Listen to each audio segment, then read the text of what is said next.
teman-teman kita akan membahas materi di gangguan psikologis tadi adalah DBD atau Body Dysmorphic Disorder. Jadi seperti namanya, DBD ini adalah gangguan di mana seseorang itu tidak merasa puas terhadap penampilannya.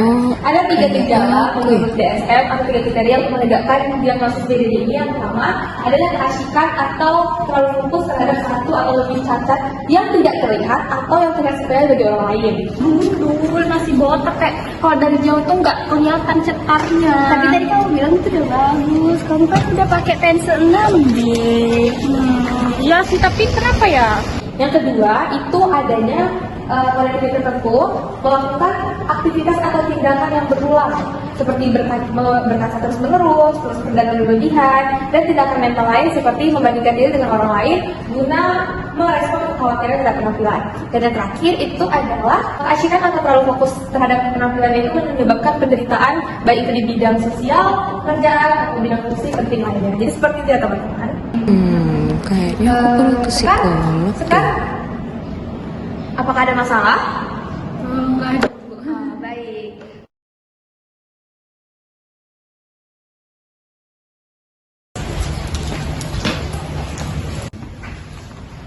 Assalamualaikum. Waalaikumsalam, Sekar. Kenapa balik lagi silakan duduk. Ada apa? Ibu sekarang ini ada merasa Bu, tapi kan kita kan berasa diagnos. Kemarin tuh di materi minggu lalu itu kan materi BDD Bu. Nah itu Sekar kayak merasa kayak buat yang aneh dengan diri Sekar itu pas dijelasin materinya. Sekar kayak merasa, ih kok ada beberapa hal yang sering Sekar lakuin ya Bu. Oh, seperti itu. Nah, mungkin sepertinya dari cerita-cerita yang Sekar ceritakan ke saya, mungkin memang mengarah ke sana ya. Tapi kita belum bisa menegakkan diagnosis pasti. Mungkin Ibu bisa bantu Sekar dalam penanganannya. Karena kita udah belajar juga ya di materi psikologi abnormal untuk penanganan BDD atau Body Dysmorphic Disorder itu bisa menggunakan CBT dan terapi-terapi lainnya yang memungkinkan. Nah, mungkin Sekar bisa nantinya mengikuti CBT, program CBT dengan Ibu. Tapi kita jadwalkan di hari besok mungkin ya bisa Bu. Besok silakan ketemu Ibu di setengah 8 pagi. Mungkin seperti itu. Baik Bu, terima kasih Bu atas meluangkan waktunya juga untuk Sekar pertemuan hari ini. Terima kasih ya Bu, Sekar izin pamit ya Bu. Iya, sama-sama Sekar. Terima kasih juga ya.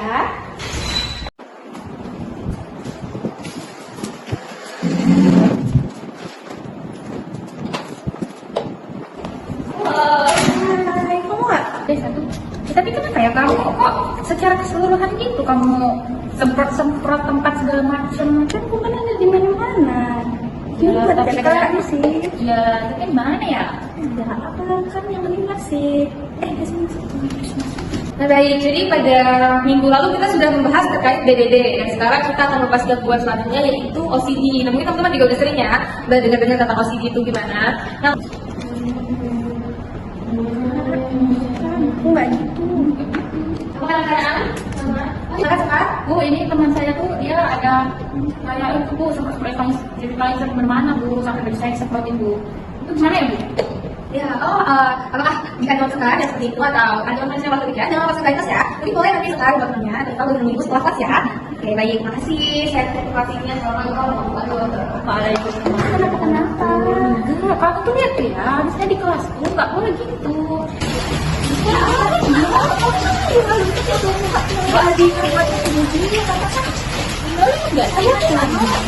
Lalu stop. Saya enggak minggu lalu ibu suruh Bu Adila suruh kamu temuin beliau.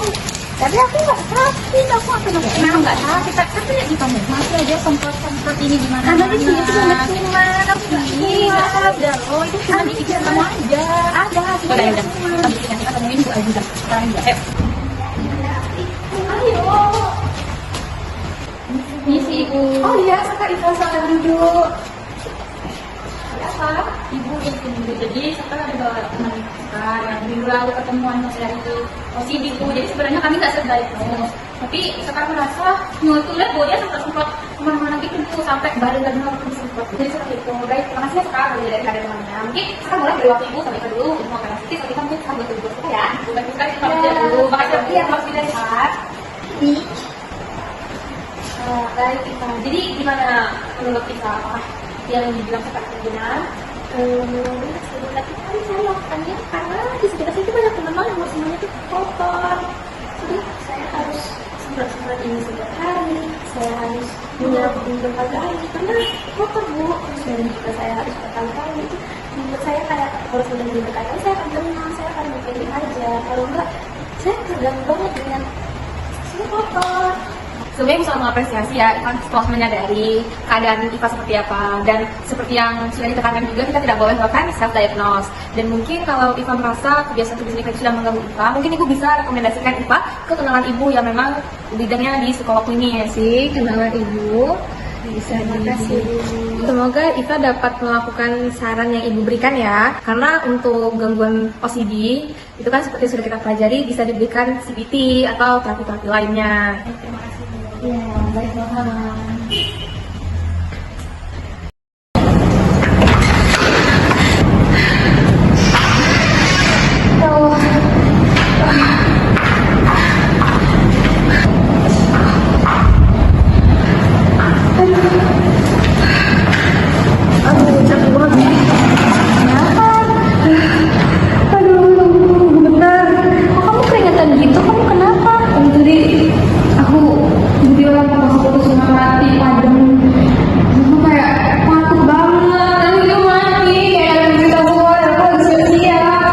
Oke, baik. Jadi spesifik fobia, karakteristik diagnostik menurut DSM-5, yang pertama ketakutannya itu bersifat spesifik terhadap hal-hal tertentu seperti ketakutan akan ular, ketinggian, kegelapan, kemudian juga ketakutannya itu terus-menerus, kemudian juga ketakutannya itu memicu kecemasan yang luar biasa, kemudian ketakutannya itu tidak sebanding dengan bahaya yang telah ditimbulkan, kemudian bersifat terus-menerus, dan juga yang jelas mengganggu keberfungsian kehidupan sosial.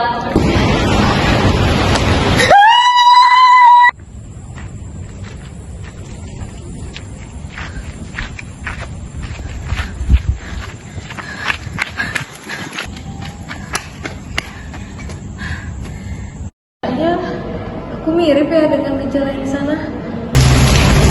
Kayaknya Bu Ayu nggak ada ya?